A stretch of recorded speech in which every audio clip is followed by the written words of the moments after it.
you're experiencing issues with the graphics settings on your Nintendo Switch, follow these simple steps to troubleshoot and potentially fix the problem.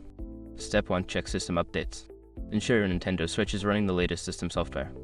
Go to System Settings, select System, and then choose System Update to check for any available updates. Step 2. Adjust TV settings. If you're using the Switch in dock mode, check your TV settings. Make sure the resolution is set to 1080p and that any game mode or performance settings are enabled for optimal graphics. Step 3. Change display settings. On your Switch, navigate to System Settings, then select TV Settings.